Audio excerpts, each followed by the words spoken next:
Olá, queridos irmãos, estamos novamente chegando até você para trazer mais uma aula do nosso MDA, da Fonte da Vida, o método de discipulado apostólico, essa graça, essa bênção que nós temos na nossa igreja, do Ministério de Ensino, debaixo da coordenação do apóstolo César, da bispa Rúbia. Nós podemos estudar, nós estudamos a palavra de Deus através das apostilas, que nós falamos D1, D2, D3 e estamos aqui no D2, então, o poder da cruz. Você deve ter a sua apostila aí na sua mão para estudar. E nós vamos hoje estudar a segunda parte da lição, a bênção e a cura na cruz, na página 44, 45, aliás, você pode abrir a sua apostila aí. Vamos orar. Senhor, em nome de Jesus, que o Teu Espírito Santo abra nosso entendimento, tome nossa mente, nosso coração e ministre a Tua palavra nas nossas vidas nesta hora, em nome de Jesus. Amém. Então tá aí a sétima aula do D2, a bênção e a cura na cruz. Versículo de Isaías 53:5 aí, a última parte que fala que pelas suas pisaduras fomos sarados. Vira a página aí na página 46. Esclarecimentos com respeito à cura.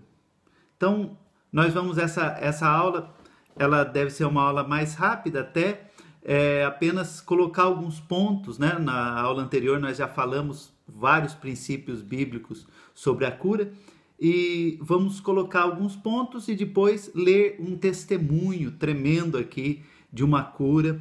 Os testemunhos, eles servem para fortalecer a nossa fé, e você vai ouvir então esse testemunho que está aí na sua apostila. Nem todas as pessoas que recebem a oração são curadas. Isto nos leva a depender da soberania de Deus e a reconhecer que todo o poder está em suas mãos. A nossa parte é orar, crer e esperar em Deus. Interessante, A gente, nossa, bispo, mas o que você está falando? Estou falando a realidade dos fatos, Mas por quê? O senhor falou que o Senhor cura todas as enfermidades, sim, Ele tem poder para curar todas as enfermidades. Ah, mas então tem coisa que não é da vontade de... Não é isso que eu estou dizendo. A vontade de Deus é curar. Mas existem certas situações que nós não entendemos por quê. Nós temos, e aqui vai falar alguma luz, o entendimento que certas ocasiões Deus sabe o porquê, a cura não acontece. Não nos cabe julgar de maneira nenhuma, principalmente julgar a questão de fé. Eu já vi pastores sinceros falar para certas pessoas assim: olha, você não foi curado porque você não teve fé. Misericórdia, gente. Essa não é nossa prática. A pessoa já está doente e ainda está recebendo uma condenação ainda. Quem acusa é o diabo, não é a gente. Quem julga a fé é Deus, não somos nós. Quem somos nós para avaliar quem tem fé, quem não tem, o tamanho da fé de cada um e a fé que levou ou não a receber um milagre, gente? Isso é com Deus. Nós não temos essa autoridade. A nossa parte é crer na cura. É crer sempre, sempre na cura. Porque a palavra de Deus fala que a gente tem que crer na cura. Ah, isso é incurável. Para Deus não é. Então nós vamos orar sempre pela cura. É o que está dizendo aí. Devemos aceitar que, primeiro, Deus vê todas as coisas muito melhor do que nós. Deus sabe por quê. Deus tem os seus momentos, Deus tem a sua hora para agir, o seu jeito de agir. Aqui diz um texto interessante de 2 Timóteo 4:20, o apóstolo Paulo fala assim: Erasto ficou em Corinto e deixei Trófimo doente em Mileto. Gente, quer uma pessoa mais ungida do que Paulo, do que o apóstolo Paulo? Eu tenho certeza, eu e você estamos tão longe, dele em termos de unção que ele teve. E um homem que diz que tinha certas ocasiões, por exemplo, lá em Atos 20, Atos 19, eu creio que fala que ele estava em Éfeso e que ele pegava lenço dele, mandava para as pessoas levar para o doente, a pessoa colocava um lenço dele sobre o doente era curado. Que autoridade, que unção de curar esse homem tinha. Mas nesse caso do Trófimo, amigo dele aqui, Diz que o Trófimo ficou doente e ele teve que deixar o Trófimo em Mileto, na cidade de Mileto, porque ele estava doente. Claro que Paulo orou pelo Trófimo, claro que Paulo quis a cura, buscou a cura, mas ele não foi curado. Por quê? Nós não sabemos, não nos cabe julgar, né? Do nosso ponto de vista, diz aí, não entendemos porque algumas pessoas não são curadas. Por exemplo, o apóstolo Paulo teve que deixar seu amigo Trófimo doente em Mileto. O apóstolo não apresenta desculpas ou explicações porque ele sabia que Deus estava no controle de todas as coisas.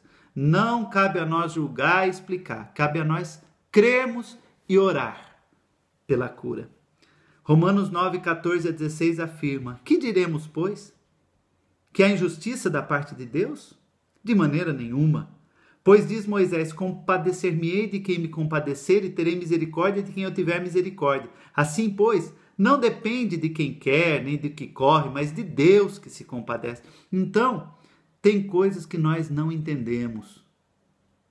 Lá em Deuteronômio, capítulo 29, versículo 29, se eu não me engano, eu creio que é esse o texto, deixa eu até achar aqui é um texto muito importante, muito bom nessa questão da cura. Deuteronômio 29, 29, fala assim: as coisas encobertas pertencem ao Senhor nosso Deus, porém as reveladas nos pertencem a nós e a nossos filhos para sempre. Tem coisas que nós não entendemos, gente, e nós temos que ter a humildade de falar: eu não sei, eu não entendo, mas Deus sabe. Então, eu sempre vou crer na cura e sempre tenho que orar por fé, crendo no Deus que sara, que Deus quer curar e que o poder de Deus vai agir e pode agir imediatamente, mas saber isso, quando acontecer de uma pessoa não ser curada, né? Eu não querer explicar, não querer jogar culpa na pessoa ou em mim mesmo. Puxa vida, eu não tive fé, eu não tenho fé, né? É claro que eu tenho que sempre buscar mais fé, mas não se culpar, se condenar, ou querer pior ainda, né? Julgar Deus, ou achar que o diabo está prevalecendo, de maneira nenhuma. Não. Declarar: Senhor, eu te obedeci, eu fiz minha parte, eu creio na cura, e outra coisa, gente, o fato de uma pessoa não ser curada, que jamais isso roube a fé, para você orar por outras pessoas, porque muitos serão curados, né? Diz aqui uma verdade, diz aí no ponto 2, 1.2, é que há doenças que são consequência da quebra de princípios, né? E como eu falei, não nos cabe julgar. Jamais julgue: você está doente por causa de um pecado, por causa de ser feio. Não, o julgamento é Deus, o Espírito Santo vai falar com a pessoa se é uma situação assim. Mas existem situações, né? Ponto A e fala: Deus não atende aqueles que permanecem em pecado. João 9,31 fala: ora, nós sabemos que Deus não ouve a pecadores, mas se alguém é temente a Deus e faz a sua vontade, a esse ouve. Isaías 59, versículo 1 e 2 também fala, né, que a mão do Senhor não está encolhida para não salvar, mas os pecados fazem separação. Então, às vezes, a pessoa, ela está num pecado, está vivendo uma vida de pecado. Se você, a Bíblia até exorta, se você conhece, sabe que a pessoa está realmente, você tem aquele, o Espírito Santo te dirige, né, a falar com a pessoa sobre aquilo na hora certa, do jeito certo, né? Você pode até, né, falar com a pessoa, falar: olha, irmão, olha, meu amigo, né, essa situação na sua vida, você precisa acertar, você precisa se arrepender, confessar, mas isso, se o Espírito dirigir, for uma coisa clara e patente, não nos cabe sermos julgadores. E a pessoa não foi curada, você querer achar pecado nela, querer imaginar, pensar que ela está em pecado. Não, isso é uma situação dela com Deus. Mas é fato, muitas vezes, muitas pessoas não são curadas porque tem pecado, tem situação de pecado. Inclusive lá em 1 Pedro, capítulo 3, versículo 7, né? Se eu não me engano é esse o texto, fala que inclusive quando um marido, por exemplo, um homem casado, ele não... Deixa eu ver se é isso, só para falar direitinho. Exatamente. 1 Pedro 3,7, depois você pode ler. Fala quando o marido não trata bem a sua esposa, não está tendo uma conduta conjugal, uma conduta como homem, como marido, de acordo com o padrão de Deus, a oração dele fica interrompida, né? Então existem situações de desobediência, de pecado. Ao ponto B aí, na página 47, fala: a doença pode vir como resultado de sua desobediência a Deus. A cura só pode vir quando isso é corrigido. Como está em 1 Coríntios 11, 30 e 31. Por causa disso é que há entre vós muitos fracos e doentes e muitos que dormem. Porque se nós nos julgássemos a nós mesmos, não seríamos julgados. Ali, Paulo está falando com a igreja de Corinto, era um contexto ali falando da ceia, em que algumas pessoas viviam de uma maneira egoísta, não viviam o amor, o bom relacionamento no corpo de Cristo. E isso trazia doenças, né?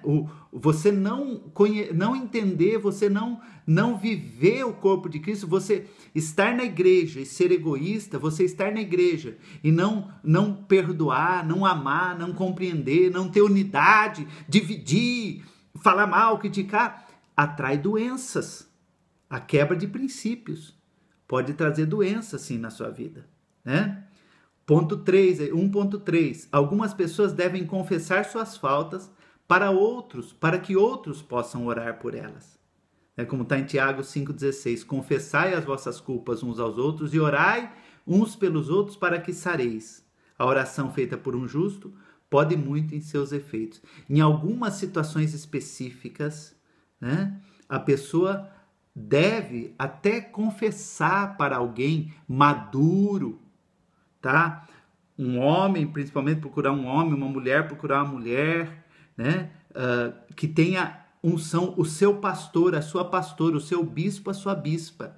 Não vai procurar, não saia confessando pecado para qualquer um, não, viu? Ou para a pessoa que é de outro ministério, não. Procura o teu bispo, a tua bispa, o teu pastor, a tua pastora, da fonte da vida.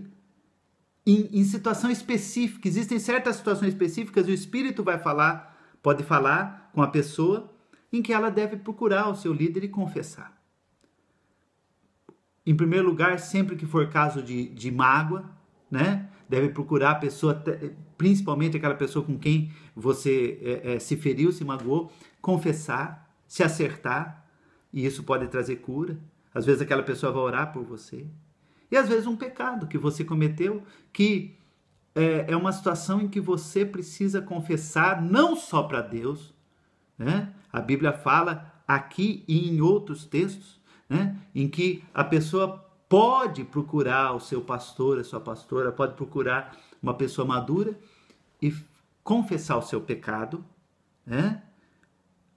Volto a falar, para uma pessoa madura, fiel, né, que não vai abrir, que não vai te julgar, ou que vai sair contando, pior ainda, isso é terrível, né?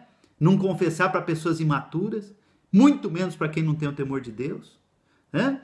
Então, e daí essa pessoa vai orar com o doente por aquele pecado e vai ser curado, né? Graças a Deus. Então um outro princípio.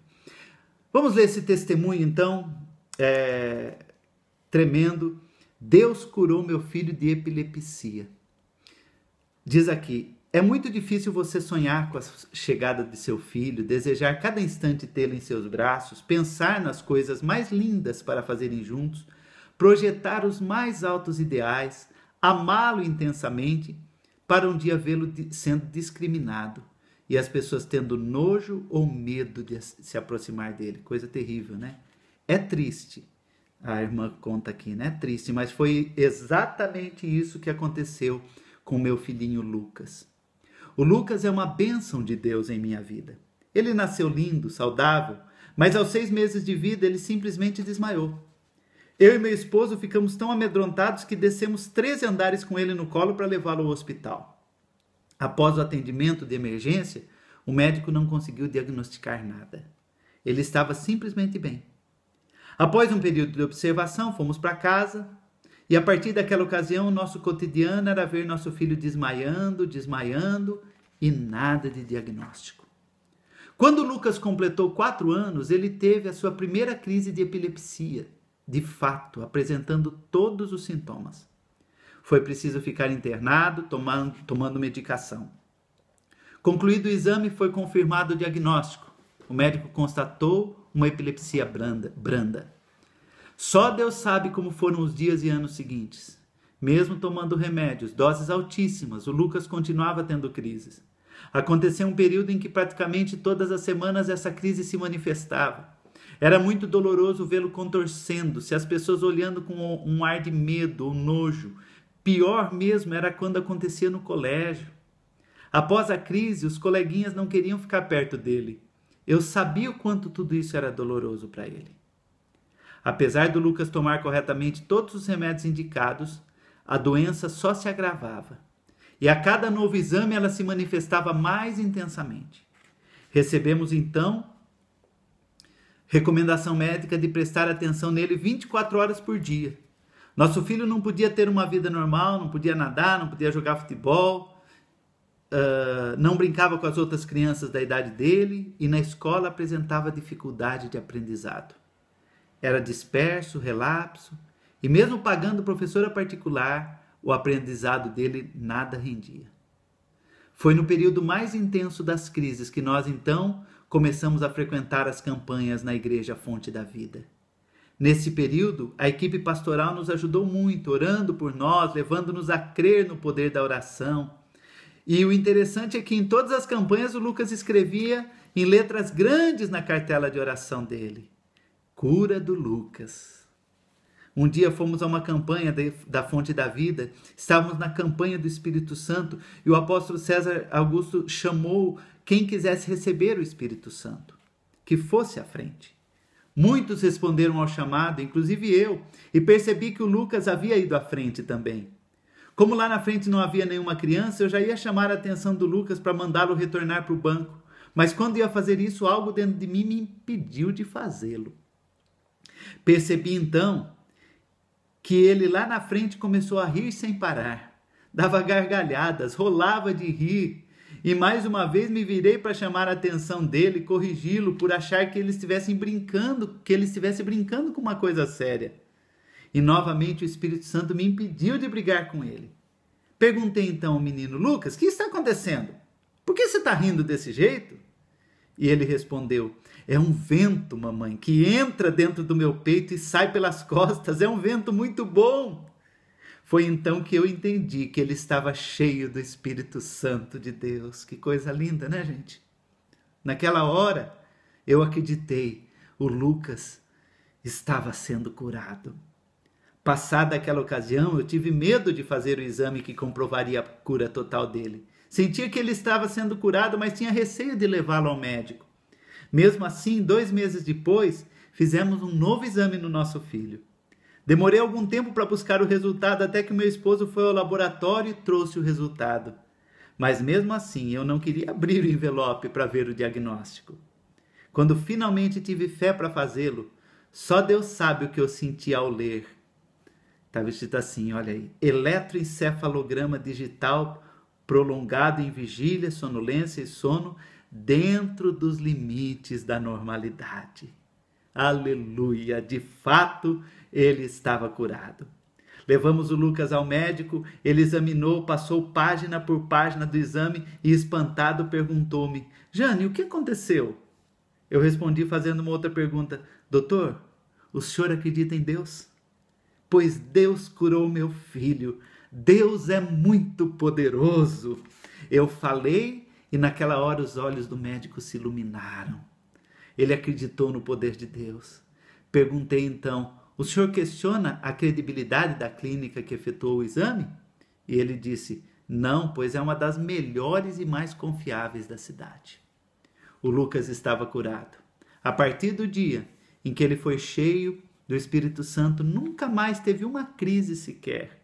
Estuda normalmente, o aprendizado é excelente, não precisa mais de professora particular, a letra melhorou muito e faz natação. Na comemoração do Dia Internacional da Mulher, ele chegou em casa com uma flor pintada em um papel e me disse: mamãe, eu tenho um presente de Jesus para você. Eu respondi: que bom, Jesus só me dá presentes bons. Você, por exemplo, é um excelente presente de Deus. Fiquei impressionada com a resposta dele. É porque a árvore boa dá bons frutos. Naquele dia eu tive mais uma vez a certeza, muito mais que curar meu filho, Deus atraiu-o para si. Meu filho ama a Deus e conhece a palavra. Que coisa linda, né? Eu me emociono até. Jane Martins Silveira é membro da Fonte da Vida e mãe do garoto Lucas S. de Oliveira. É um testemunho apenas, gente, né? Entre tantos, tantos, tantos que o Senhor tem feito. Todos os dias Deus está curando, Deus está operando. Na minha vida, tenho tantos testemunhos pessoais, na minha família e na ação ministerial, e na sua vida tenho certeza. Os testemunhos, eles fortalecem a nossa fé. É muito importante, viu, gente? A gente dar testemunho, a gente contar aquilo que Deus fez. A palavra de Deus fala, narrai as maravilhas que fez. Recebeu uma cura, uma bênção, conta o testemunho. Isso fortalece a fé. Isso renova a fé para que aconteça mais coisas. E eu creio que nós vamos ver muitos e muitos testemunhos na nossa igreja Fonte da Vida aqui em Londres, na Fonte da Vida em todo o mundo, no meio do povo de Deus, de outras igrejas, porque o nosso Deus é um Deus que sara, é um Deus que opera. Creia na cura, creia, busque a cura. Nós falamos hoje aqui sobre alguns porquês, algumas situações que nós não entendemos o porquê que Deus não cura. Acontece às vezes, né? Situações, a Bíblia conta, né? Quando fala de Eliseu, por exemplo, fala, estando Eliseu doente, enfermo, com a enfermidade que ele deveria morrer. Eliseu foi usado até para ressuscitar morto. Até quando ele estava morto, quando ele estava, os ossos dele estavam lá no túmulo, diz que caiu uma pessoa, alguém jogou um corpo morto. O corpo morto tocou no osso de Eliseu e ressuscitou. Que coisa, que poder! Mas diz que ele ficou doente para morrer. Então, tem certas situações que nós não entendemos porquê, né? O momento que Deus vai levar a pessoa, enfim, Deus quer fazer uma obra, de repente, na vida da pessoa, precisa tratar numa outra área, precisa trazer salvação para a pessoa. Enfim, não nos cabe, o que nos cabe é crer na cura e orar sempre pela cura. Essa é a nossa parte e é isso que a gente tem que fazer. Amém, querido? Graças a Deus, na próxima semana nós vamos então continuar o nosso estudo da apostila, trazendo a você a 8ª aula, que é a aula sobre o jejum. Então nós vamos, a semana que vem, falar sobre o jejum e vamos aprender então sobre esse conceito na aula 8 e na aula 9. Que Deus abençoe a sua vida e até a próxima aula, em nome do Senhor Jesus.